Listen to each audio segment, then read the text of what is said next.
유년 시절 율리우스 카이사르는 기원전 100년 7월경 로마에서 태어났습니다. 그의 탄생지는 티베르강 서쪽에 위치한 로마의 주거지역으로 당시 중상층과 상류층이 주로 거주하던 구역이었습니다. 이 지역은 로마 공화정의 중심부와 가까워 정치와 사회활동의 중심지 역할을 했습니다. 어린 카이사르는 이러한 환경 속에서 로마의 정치와 사회적 갈등을 자연스럽게 접하며 성장하게 됩니다. 카이사르의 가문인 율리우스 씨족은 로마에서도 유서 깊은 귀족 가문이었습니다. 이 가문은 전설적으로는 트로이 전쟁의 영웅 에네아스의 후손이며 에네아스의 어머니인 비너스 여신의 혈통을 이어받았다고 여겨졌습니다. 이러한 신화적 배경은 율리우스 가문에 특별한 위상을 부여했으며 후대의 카이사르가 자신의 정치적 정당성을 강조하는 데 큰 역할을 하였습니다. 그러나 카이사르가 태어날 당시 율리우스 가문의 실제 정치적 위상은 그리 높지 않았습니다. 가문은 상속 재산과 정치적 영향력을 상당 부분 잃어 쇠퇴해 있었습니다. 따라서 카이사르의 어린 시절은 귀족 가문이라는 명성은 있었지만 부유하거나 강력한 집안은 아니었습니다. 하지만 이러한 가문의 배경은 그에게 강한 자부심과 함께 이를 회복하려는 야망을 심어주었습니다. 가족 구성과 교육 환경. 카이사르의 아버지 가이우스 율리우스 카이사르는 로마의 중급 정치 관직인 프라이토르를 역임한 인물로 비교적 안정적인 가정 환경을 제공했습니다. 그의 어머니 아우렐리아는 매우 지혜롭고 실질적인 여성으로 어린 카이사르에게 큰 영향을 미쳤습니다. 아우렐리아는 전통적인 로마의 미덕을 중시했으며 가문의 명예를 중요하게 생각했습니다. 그녀는 아들의 교육과 성장에 깊이 관여했으며 카이사르가 강인한 정신력과 현실 감각을 갖추도록 지도했다고 평가받습니다. 카이사르는 로마의 전통적인 귀족 교육을 받으며 성장했습니다. 젊은 시절부터 그는 문법, 수사학, 철학, 법률 등을 배우며 로마의 정치적 문화적 유산에 대한 깊은 이해를 쌓았습니다. 특히 그리스 문화와 철학을 배우며 논리적 사고와 웅변수를 발전시켰습니다. 이러한 교육은 그의 지도자로서의 능력을 기르는 데 중요한 기반이 되었습니다. 사회적 환경과 정치적 배경. 카이사르가 성장하던 시기는 로마 공화정이 극심한 혼란을 겪던 시대였습니다. 그가 어린 시절을 보낸 시기에 로마는 군사적 확장과 내정 갈등이 격화되었고 귀족파와 민중파 간의 정치적 대립이 심화되었습니다. 특히 그의 어머니의 친척이자 로마 민중파의 중심 인물이었던 가이우스 마리우스와 귀족파를 대표했던 루키우스 코르넬리우스 술라 간의 갈등은 그의 삶에 직접적이고도 간접적인 영향을 미쳤습니다. 카이사르는 이처럼 격변하는 환경 속에서 가문의 명예를 회복하고 자신의 위치를 확립하려는 목표를 갖게 되었습니다. 그는 이러한 정치적, 사회적 배경을 통해 지도자로서 필요한 유연함과 현실 감각을 배우게 되었고 이는 후일 그의 정치적 군사적 활동에 큰 영향을 미쳤습니다. 구독과 좋아요 부탁드려요. 소년 시절. 율리우스 카이사르의 소년 시절은 로마 귀족 사회의 관습에 따라 철저한 교육과 훈련 속에서 이루어졌습니다. 당시 로마의 귀족 가문은 후계자를 양성하기 위해 다양한 분야에서 체계적인 교육을 실시하였고 카이사르 역시 이러한 전통적 과정을 거쳤습니다. 그의 성장 과정은 정치적 사회적 리더로서의 기초를 다지는 중요한 시기였습니다. 가정교사와 학문 교육. 카이사르는 어린 시절부터 가정교사의 지도 아래 고급 교육을 받았습니다. 가정교사는 주로 그리스 출신 학자로 고대 그리스의 철학, 문학, 수사학을 가르쳤습니다. 특히 카이사르는 수사학에 큰 관심을 보였으며 이는 훗날 그의 정치적 활동에서 중요한 기반이 되었습니다. 웅변술은 로마 정치가들에게 필수적인 기술이었기 때문에 카이사르는 논리적이고 설득력 있는 표현 방식을 배우는 데 많은 노력을 기울였습니다. 또한 카이사르는 그리스 철학자들의 사상을 접하며 지도자로서의 윤리적 가치와 전략적 사고를 배우게 되었습니다. 체육과 군사훈련. 로마에서는 학문 교육뿐만 아니라 체육과 군사훈련 역시 필수적이었습니다. 카이사르는 어릴 때부터 체력을 단련하기 위해 다양한 운동을 익혔습니다. 검술, 승마, 수영 등이 주된 훈련 내용이었으며 이를 통해 강한 신체와 용기를 기를 수 있었습니다. 특히 군사훈련은 로마 귀족 소년들의 중요한 교육 중 하나로 카이사르는 이러한 훈련을 통해 전투 기술뿐 아니라 전술적 사고를 배웠습니다. 이러한 체육 활동은 그가 장차 군사적 지도자로 성장하는 데 큰 역할을 하였습니다. 현장 교육과 실무 경험. 카이사르는 청소년기에 로마의 행정과 군사 체제를 직접 체험하는 기회를 가졌습니다. 귀족 가문 출신으로서 그는 종종 로마의 관공서나 군사 캠프를 방문하며 실무를 배웠습니다. 이 과정에서 그는 법률과 행정 절차를 익혔고 로마의 복잡한 정치 구조와 군사 체계를 이해하게 되었습니다. 이러한 경험은 그의 실질적 능력을 키우는데 크게 기여하였습니다. 결혼과 가문의 결속. 카이사르는 약 16세의 나이에 코르넬리아라는 여성과 결혼하였습니다. 코르넬리아는 로마 민중파 지도자인 루키우스 코르넬리우스 키나의 딸로, 이 결혼은 카이사르의 정치적 입지를 강화하는 데 중요한 역할을 하였습니다. 그러나 이 결혼은 당시 귀족파의 수장인 술라와의 갈등을 초래하기도 했습니다. 술라는 카이사르에게 코르넬리아와의 이혼을 요구했으나 카이사르는 이를 단호히 거부하였습니다. 이 사건은 카이사르의 강한 의지와 신념을 보여주는 일화로 잘 알려져 있습니다. 성년식과 공적 생활의 시작. 로마 사회에서 성년식은 소년이 정식으로 시민권을 인정받고 사회적 책임을 시작하는 중요한 행사였습니다.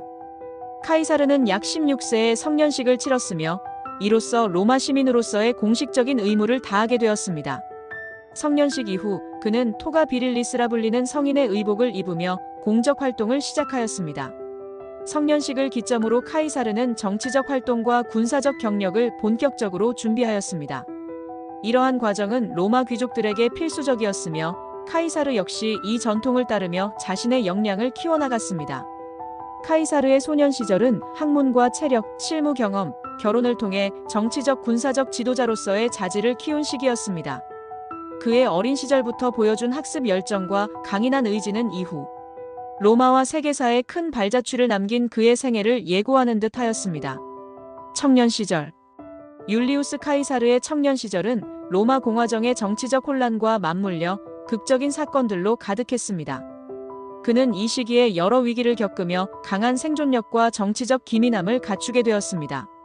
특히 독재자 술라와의 대립, 망명과 귀국, 변호사 활동, 그리고 해적 사건 등은 그의 젊은 시절을 대표하는 중요한 경험들로 평가됩니다. 독재자 술라와의 대립. 카이사르가 청년 시절을 보내던 시기, 로마는 독재자 루키우스 코르넬리우스 술라의 지배 아래 있었습니다. 술라는 귀족파를 대표하며 민중파와의 치열한 대립 속에서 권력을 장악하였고 자신의 정적들을 제거하기 위해 추방자 리스트를 발표했습니다. 카이사르는 민중파의 지도자였던 가이우스 마리우스와 인척 관계에 있었고 그의 아내 코르넬리아는 술라의 정적 루키우스 키나의 딸이었습니다. 술라는 카이사르에게 코르넬리아와 이혼할 것을 강요했으나 카이사르는 이를 단호히 거부했습니다. 이 사건은 술라의 분노를 샀고 그는 카이사르를 추방자 리스트에 올리려 했습니다. 다행히 카이사르는 술라 측에 있던 친척과 지인들의 중재로 처형을 면할 수 있었으나 로마를 떠나야 했습니다. 망명과 귀국. 카이사르는 술라의 압박으로 인해 로마를 떠나 군사적 경험을 쌓기 위해 소아시아 현재의 터키로 망명하였습니다. 그는 비티니아 왕국에서 군사활동에 참여하며 젊은 시절부터 전투 경험을 쌓았고 지휘자로서의 자질을 발휘하기 시작했습니다. 이후 술라가 죽고 그의 독재 체제가 막을 내리자 카이사르는 로마로 귀국할 수 있었습니다. 귀국 후 그는 정치적 기반을 다지기 위해 본격적으로 활동을 시작하였습니다. 변호사 개혁. 로마로 돌아온 카이사르는 변호사로 활동하며 이름을 알리기 시작했습니다. 당시 로마에서 변호사로서의 활동은 정치로 진출하기 위한 중요한 과정 중 하나였습니다. 그는 설득력 있는 연설과 뛰어난 수사학적 기술로 명성을 쌓았으며 특히 부패한 관료와 정치인을 고발하는 재판에서 활약하며 대중의 지지를 얻었습니다. 이러한 활동은 그가 민중파 정치인으로 자리 잡는 데 중요한 역할을 하였습니다. 국외 탈출과 해적 사건. 카이사르는 변호사 활동 중 한 사건으로 인해 정적들의 위협을 받게 되었고 잠시 국외로 피신하였습니다. 이 과정에서 그는 지중해를 항해하던 중 해적들에게 납치되는 극적인 사건을 겪게 됩니다. 해적들은 카이사르의 몸값으로 큰 돈을 요구하였고 그는 담담히 몸값을 지불하겠다고 약속하며 시간을 벌었습니다. 그러나 카이사르는 풀려난 후 곧바로 로마의 군대를 이끌고 해적들을 토벌하였고 이 사건은 그의 대담함과 결단력을 보여주는 일화로 유명합니다. 유학과 귀국. 카이사르는 그리스로 건너가 수사학을 더 깊이 공부하기로 결심했습니다. 그는 로도스 섬에서 유명한 웅변가 몰론에게 배우며 웅변술과 논리적 사고를 한층 더 발전시켰습니다. 이 시기는 그가 로마의 정치와 외교 무대에서 더욱 능숙하게 활동할 수 있는 기반을 마련해 주었습니다. 유학을 마친 카이사르는 다시 로마로 돌아와 정치적 야망을 실현하기 위한 본격적인 활동에 나섰습니다. 폼페이우스와 크라수스. 로마로 귀국한 카이사르는 곧바로 로마 정치의 주요 인물들과 관계를 형성하기 시작했습니다. 이 시기에 그는 군사적 명성과 재력을 바탕으로 영향력을 넓혀가던 그나이우스 폼페이우스와 마르쿠스 리키니우스, 크라수스와 협력 관계를 맺게 됩니다. 폼페이우스는 뛰어난 장군으로서 군사적 성과를 통해 귀족파와 민중파 모두에게 강력한 영향력을 행사하고 있었으며, 크라수스는 막대한 재산을 기반으로 정치적 입지를 굳히고 있었습니다. 카이사르는 이들과의 관계를 통해 자신의 정치적 기반을 확고히 다졌습니다. 특히 이들 세 사람은 후일 제1차 삼두 정치를 결성하며 로마 공화정의 역사에 큰 변화를 가져오게 됩니다. 카이사르의 청년 시절은 그가 로마의 정치와 군사 지도자로 성장하기 위한 발판이 된 시기였습니다.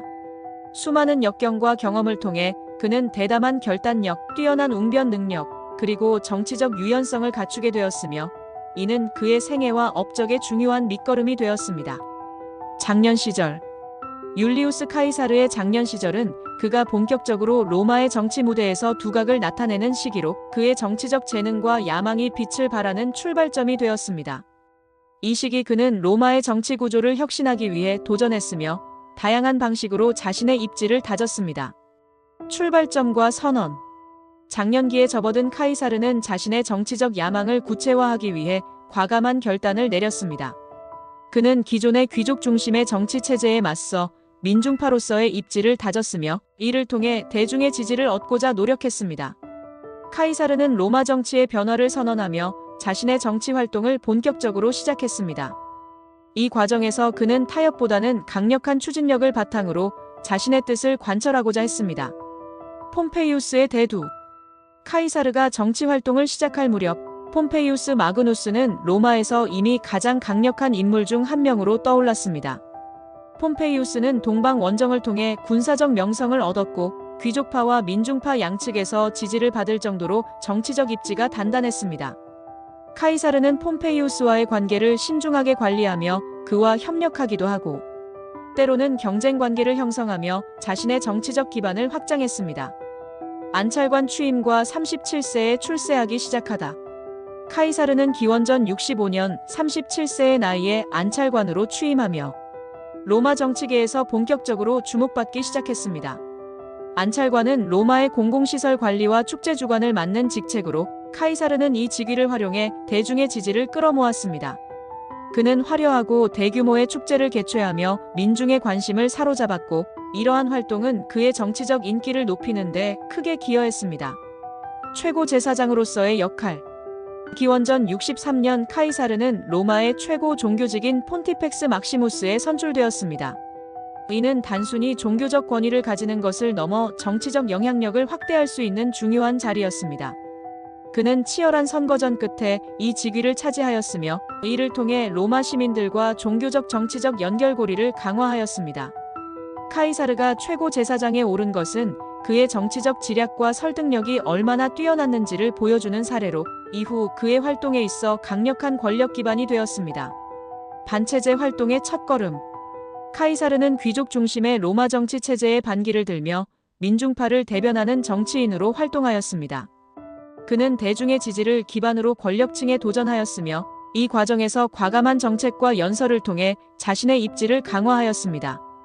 카이사르의 이러한 활동은 그의 정치적 신념과 민중파, 지도자로서의 정체성을 확립하는 데 중요한 역할을 하였습니다.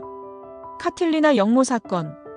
카이사르가 최고 제사장으로 활동하던 시기, 로마에서는 카틸리나의 역모 사건이 발생하였습니다.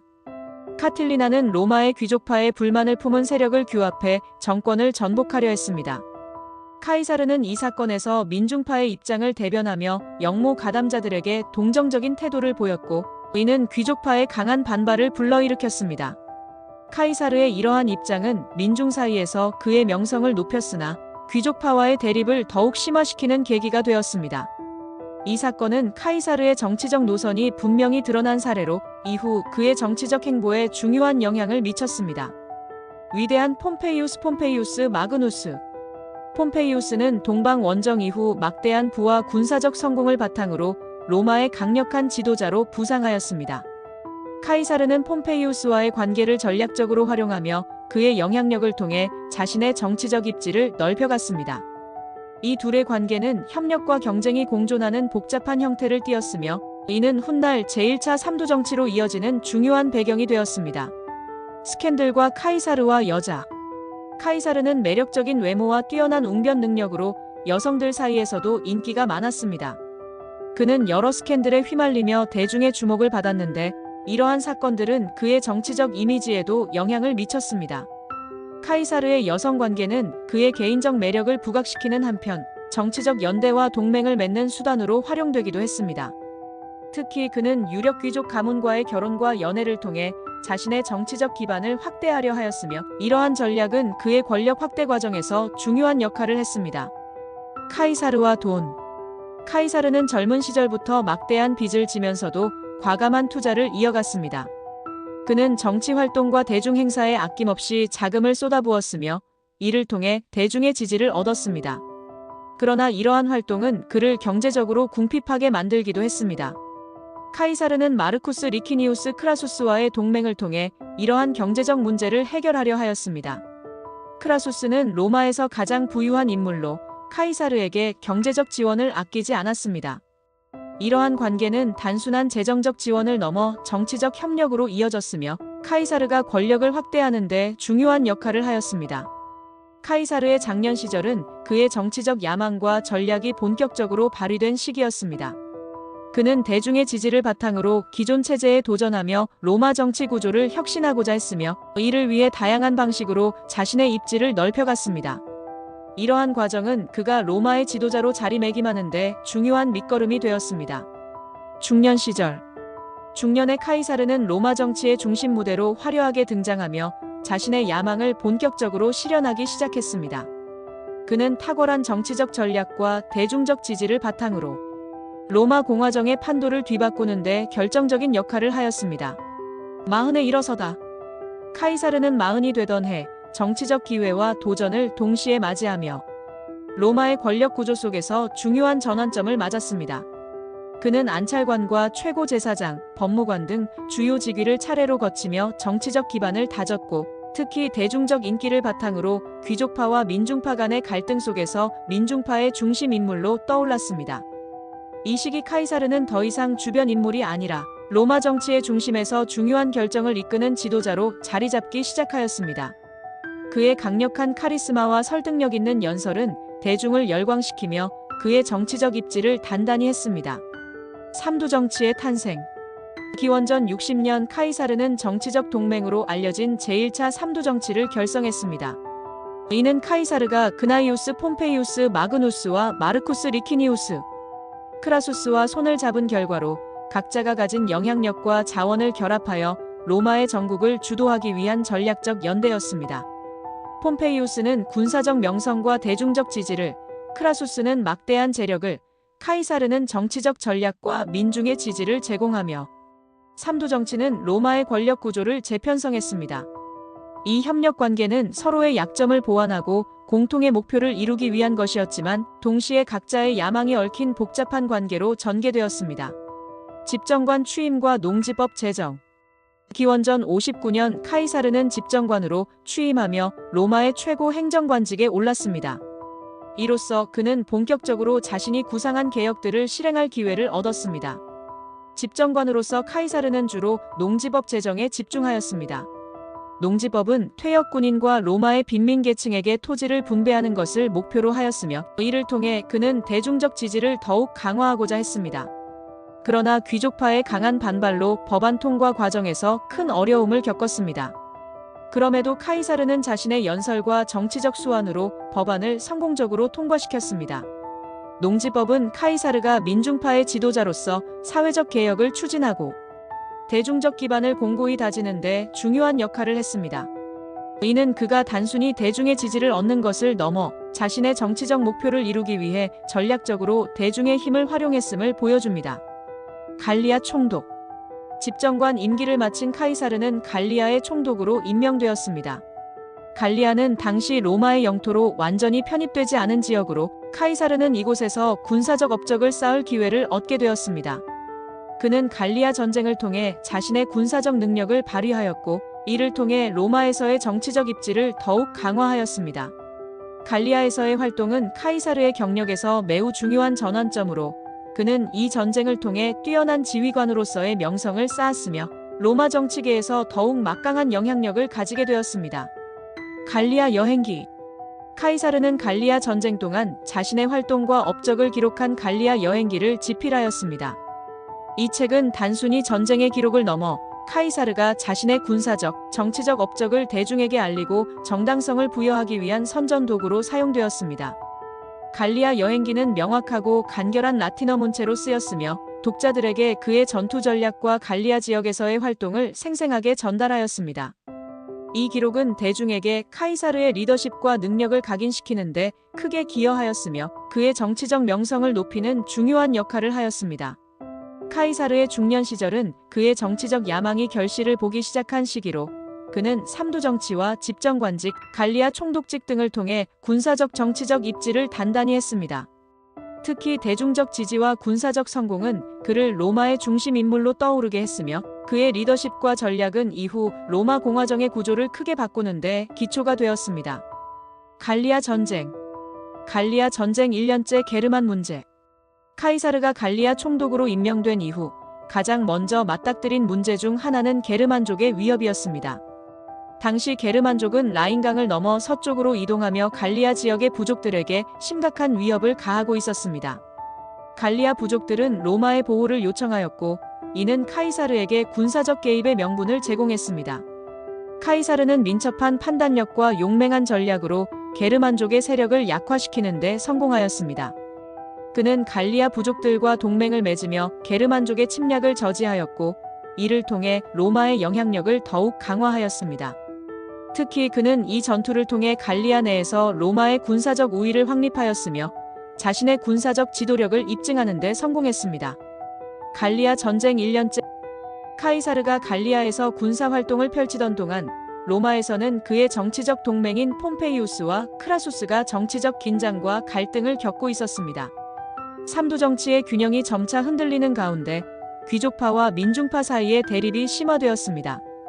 귀족파는 카이사르의 성공과 인기를 견제하려 하였고 민중파는 그를 적극적으로 지지하며 로마의 정치적 균형을 유지하려 했습니다. 이 시기의 전국은 카이사르가 갈리아에서의 성공을 바탕으로 로마 내에서의 정치적 입지를 다지기 위한 전략을 더욱 치밀하게 준비하게 하는 계기가 되었습니다. 갈리아 전쟁 2년째. 갈리아 전쟁 2년째에 접어들며 카이사르는 센 강 북동쪽 지역으로 진격하여 갈리아 내에서 로마의 통제력을 더욱 강화하였습니다. 이 지역은 전략적으로 중요한 위치에 있었으며 갈리아 부족들이 자주 집결하여 반란을 계획하던 곳이기도 했습니다. 카이사르는 이 지역의 주요 부족을 상대로 신속한 군사작전을 펼쳐 승리를 거두었습니다. 그의 전술은 기동성과 병참 능력을 강조하였으며 이는 로마군이 갈리아에서 지속적으로 성공을 거두는 데 핵심적인 요소로 작용하였습니다. 또한 그는 이 지역에 로마의 질서를 확립하며 부족 간의 분열을 유도해 로마의 지배력을 공고히 하였습니다. 로마에서는 카이사르의 군사적 성공이 대중에게 큰 반향을 불러일으키는 가운데 귀족파의 견제가 더욱 강해졌습니다. 귀족파는 카이사르의 인기를 억제하려는 목적으로 그의 동맹인 폼페이우스와의 관계를 약화시키려 하였습니다. 특히 카이사르가 갈리아에서 막대한 전리품을 로마로 보내며 민중의 지지를 얻는 반면 폼페이우스는 로마 내에서 고립감을 느끼기 시작했습니다. 이러한 상황은 삼두정치 내의 균열을 더욱 심화시켰으며 카이사르는 로마의 정치 상황을 예의주시하며 적절한 시점에 개입할 기회를 모색하였습니다. 기원전 56년 카이사르는 삼두정치를 재정비하기 위해 루카에서 폼페이우스와 크라수스를 만나 회담을 가졌습니다. 루카 회담은 삼두정치의 존속을 위해 중요한 전환점이 되었으며 이 자리에서 카이사르와 동맹들이 각자의 권력 기반을 재확인하고 앞으로의 전략을 조율하였습니다. 카이사르는 이 회담을 통해 갈리아 총독직을 연장받는 데 성공하였으며 폼페이우스와 크라수스는 각각 로마 내에서 자신의 권력을 강화하기 위한 보장을 받았습니다. 루카 회담은 카이사르의 정치적 감각과 외교적 수완을 보여주는 사례로 그는 이 기회를 통해 자신의 입지를 더욱 굳건히 했습니다. 갈리아 전쟁 3년째. 갈리아 전쟁 3년째에는 카이사르의 군사 활동이 대서양 해안 지역으로 확대되었습니다. 그는 브리튼 섬으로 진격하여 갈리아 지역 너머의 새로운 영토를 탐사하였으며 이는 로마 제국의 지리적 한계를 확장하려는 그의 야심을 보여주는 사건이었습니다. 카이사르는 대서양 연안의 부족들과 교전하며 로마군의 우위를 입증하였고 로마의 영향력을 갈리아 전역에 걸쳐 더욱 확장시켰습니다. 이러한 활동은 그의 군사적 성공을 더욱 부각시키는 동시에 로마 시민들에게 새로운 영토에 대한 기대감을 심어주었습니다. 카이사르의 갈리아 전쟁 초기 3년은 군사적 성공과 정치적 전략이 결합된 시기로 그는 게르만족의 위협을 막고 갈리아 내에서 로마의 지배력을 확립하였으며 삼두 정치를 재정비하여 자신의 정치적 기반을 강화하였습니다. 이 시기의 업적은 그의 리더십과 정치적 통찰력을 보여주는 중요한 사례로 이후 그의 로마 정치 무대에서의 결정적인 승리로 이어지는 기반이 되었습니다. 갈리아 전쟁 4년째. 기원전 55년 카이사르는 로마군의 기동력을 과시하고 게르만족의 위협을 억제하기 위해 라인강 도하 작전을 감행하였습니다. 그는 라인강을 가로지르는 다리를 건설하여 로마군을 강 건너편으로 이동시켰습니다. 이 작전은 단순한 군사적 승리를 넘어 로마의 힘과 기술력을 상징적으로 보여주는 성과를 남겼습니다. 카이사르는 이 작전을 통해 게르만 부족들에게 강력한 경고를 보냈으며 로마군의 영향력을 게르마니아 지역에까지 확장하려는 의도를 명확히 하였습니다. 라인강 도하 작전은 카이사르의 전략적 사고와 실행력을 잘 보여주는 사례로 군사적 정치적 측면 모두에서 그의 입지를 강화시켰습니다. 같은 해 카이사르는 브리타니아 섬으로의 첫 번째 원정을 시도하며 도버 해협을 건넜습니다. 이는 로마군의 역사에서 전례 없는 도전으로 새로운 영토로의 확장 가능성을 탐색하려는 시도였습니다. 브리타니아 원정은 큰 군사적 성과를 거두지는 못했으나 로마군의 해상작전 능력을 시험하고 브리타니아 부족들과의 초기 접촉을 이루는 데 중요한 역할을 하였습니다. 카이사르는 브리타니아 원정을 통해 자신의 야심과 로마 제국의 잠재적 확장을 대내외에 과시하였습니다. 갈리아에서 군사작전을 이어가는 동안에도 카이사르는 로마 시민들을 위한 사회적 개혁을 지속적으로 추진하였습니다. 그는 전리품을 통해 얻은 자금을 로마의 도시 개조와 공공시설 확충에 사용하였습니다. 이 시기에 시작된 수도 개조 작업은 로마 시민들에게 카이사르의 통치가 가져오는 직접적인 혜택을 실감하게 했으며 이는 그의 대중적 지지를 더욱 강화시켰습니다. 갈리아 전쟁 5년째. 기원전 54년 카이사르는 브리타니아 섬으로 두 번째 원정을 단행하였습니다. 이번 원정에서는 더 많은 병력을 동원하여 섬 내륙으로 진격하였고 브리타니아 부족들과 직접적인 교전을 벌였습니다. 카이사르는 브리타니아 원정을 통해 섬의 지형과 자원을 탐사하며 로마의 잠재적 영토 확장을 위한 기반을 마련했습니다. 비록 브리타니아를 완전히 정복하지는 못했으나 이 원정은 로마군의 대담성과 전략적 가능성을 보여주는 중요한 사건으로 평가됩니다.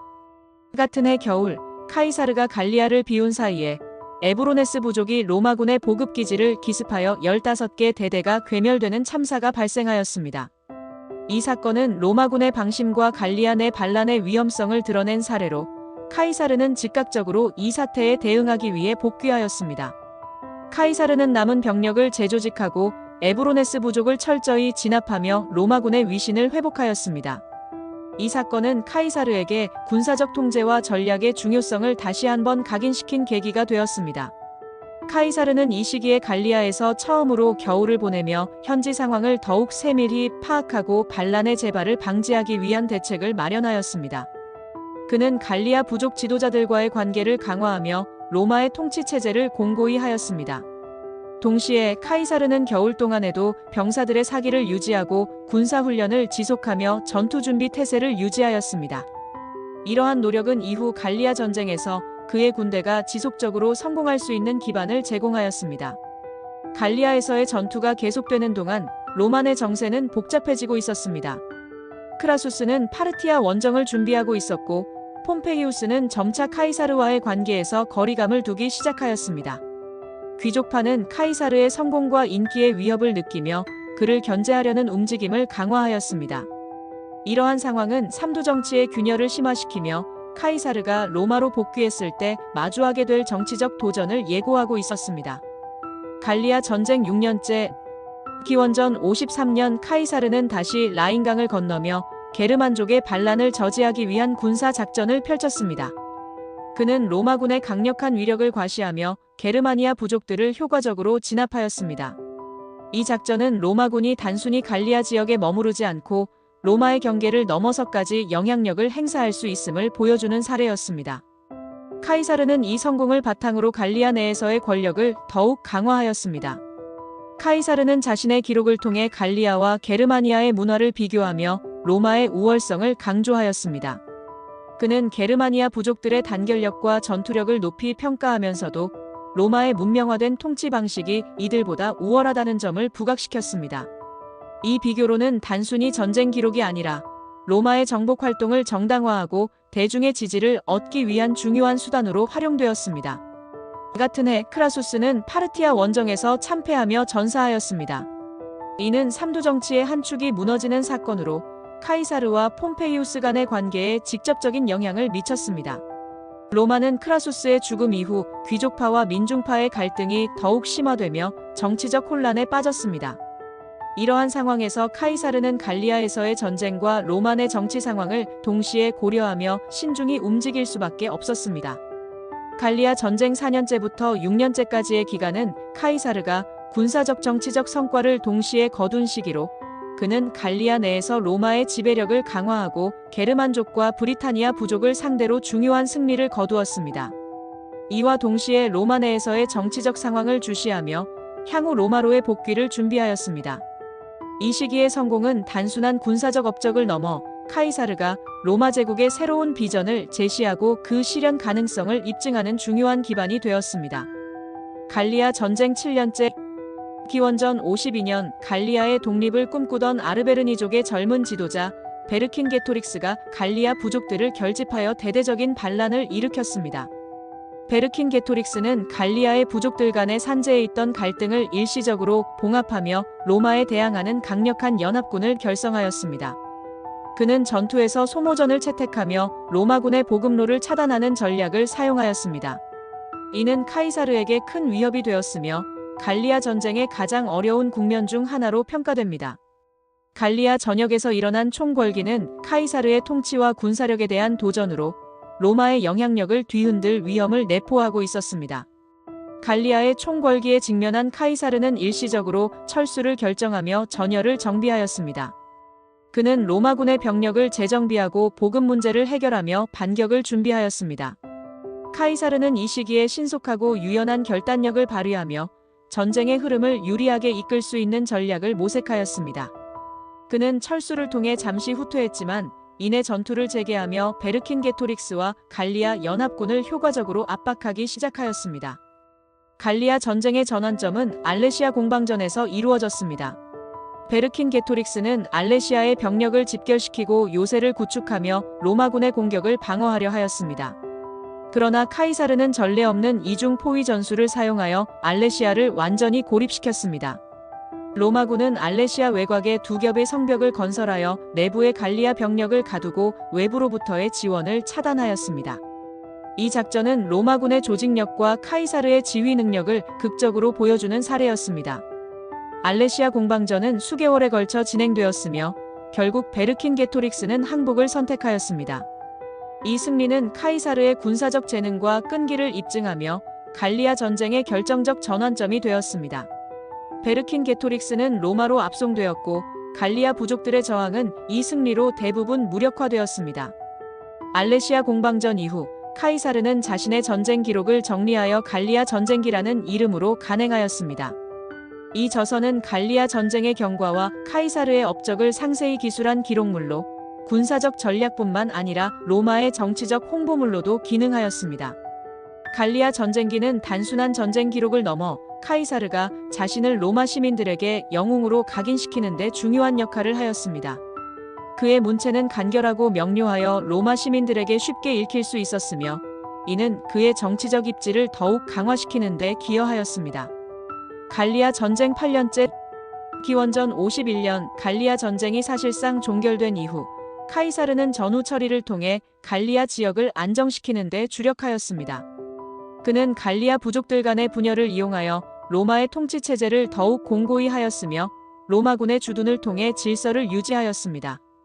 카이사르는 전쟁의 여파로 황폐해진 갈리아의 경제와 사회 구조를 재건하며 로마의 통치에 대한 갈리아인들의 저항을 최소화하려 노력하였습니다. 또한 그는 로마의 문화와 법 체계를 갈리아에 도입하며 로마화 정책을 적극적으로 추진하였습니다. 갈리아 지역의 안정화와 동시에 카이사르는 로마 정치 상황을 주시하며 귀환 준비를 시작하였습니다. 그는 갈리아에서 얻은 막대한 부와 자원을 로마로 송환하며 자신의 정치적 기반을 강화하였습니다. 이와 함께 카이사르는 갈리아에서의 전쟁과 전후 처리 과정을 통해 자신의 군사적 능력과 정치적 비전을 입증하였습니다. 그는 로마 내에서 점점 더 중요한 정치적 인물로 부상하였으며 갈리아 전쟁에서 얻은 명성과 부는 그의 향후 정치적 행보에 결정적인 영향을 미쳤습니다. 갈리아 전쟁의 마지막 2년은 카이사르의 군사적 정치적 리더십이 가장 빛난 시기로 그는 베르킨게토릭스의 반란을 효과적으로 진압하고 갈리아 지역을 로마의 통치 아래 안정화하였습니다. 알레시아 공방전의 승리와 갈리아 전쟁기 간행은 카이사르의 리더십을 로마 시민들에게 각인시키는 데 중요한 역할을 하였으며 그는 이 모든 성과를 바탕으로 로마로의 귀환과 정치적 도약을 준비할 수 있었습니다. 이 시기의 업적은 카이사르가 단순한 군사 지휘관을 넘어 로마 제국의 비전을 구현할 수 있는 지도자로 자리매김하게 한 중요한 기반이 되었습니다. 루비콘 이전의 법률 투쟁과 정치적 긴장. 법률 투쟁. 기원전 60년대 카이사르는 로마 정치에서 입지를 확고히 하기 위한 법률적, 정치적 싸움에 본격적으로 나섰습니다. 카이사르는 자신의 정치적 기반을 다지기 위해 다양한 법률적 논쟁에 개입했고 그 과정에서 점차적으로 정치적 영향력을 확장해 나갔습니다. 그의 법률적 투쟁은 단순히 법적인 문제를 넘어서 로마 제국 내 권력 구조와 패권 싸움의 일환으로 펼쳐졌습니다. 이 시기의 법률 투쟁은 주로 상류 계층과의 충돌을 포함하고 있었고 이는 카이사르의 향후 정치적 행보에 중요한 영향을 미쳤습니다. 카이사르는 권력을 쥐고 있던 상류층과의 대립을 피하지 않았고 오히려 이를 통해 대중들의 지지를 확보할 수 있었습니다. 그는 법률적 승리를 통해 점차적으로 자신을 로마 정치의 중심에 놓기 위한 기반을 마련하고 있었습니다. 카이사르의 긴 손. 카이사르가 긴 손이라고 불린 것은 그의 정치적 영향력이 점점 확장되었기 때문입니다.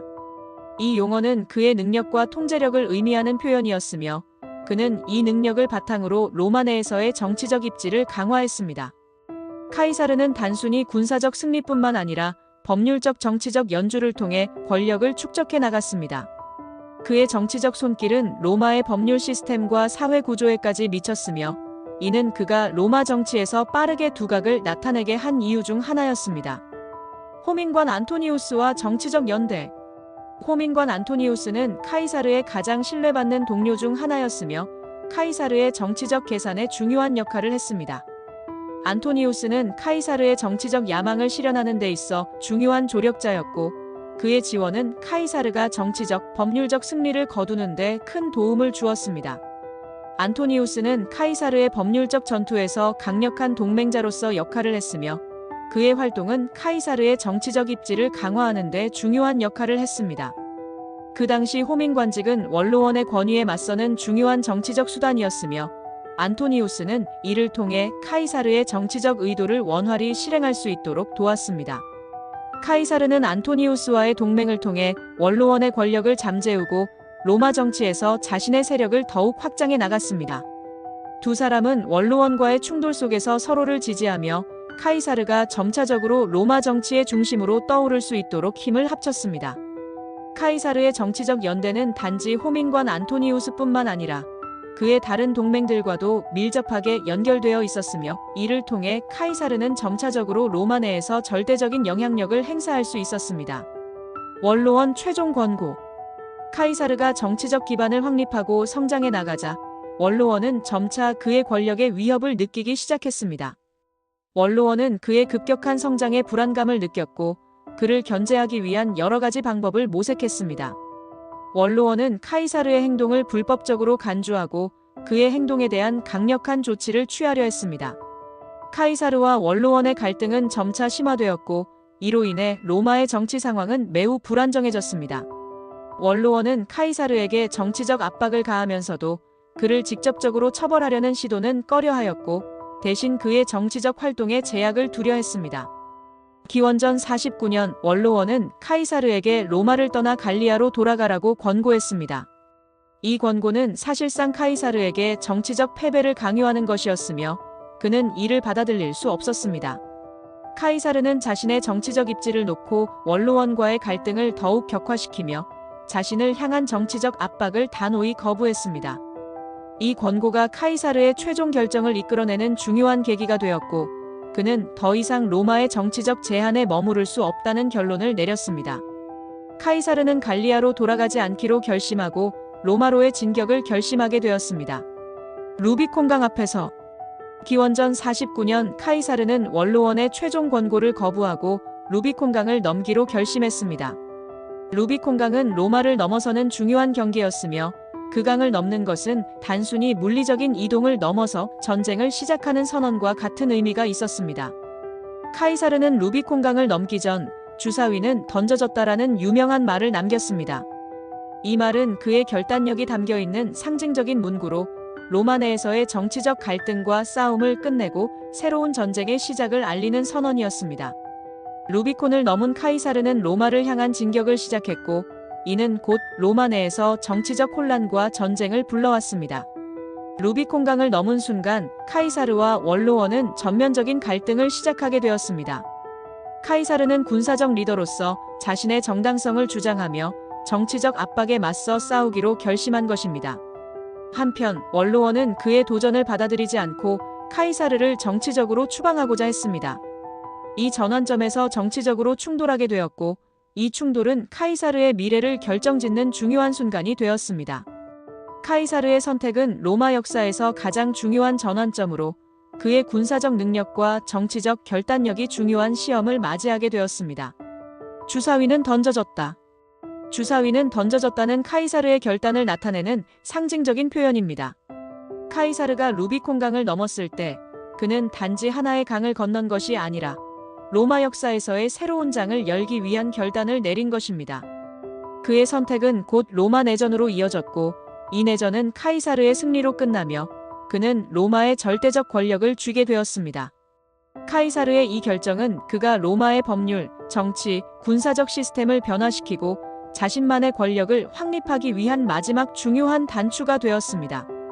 이 시점에서 카이사르는 더 이상 정치적 타협의 대상이 아닌 로마를 지배할 새로운 지도자로 자리매김하게 되었습니다. 카이사르의 루비콘강을 넘은 사건은 그가 정치적, 군사적 리더로서의 미래를 위해 결단을 내린 순간이었습니다. 원로원과의 갈등 속에서 그는 더 이상 물러설 수 없었고 결국 로마로의 진격을 결심하게 됩니다. 이 사건은 카이사르의 정치적 입지를 확고히 하고 로마 제국의 역사에서 새로운 시대를 여는 중요한 전환점이 되었습니다.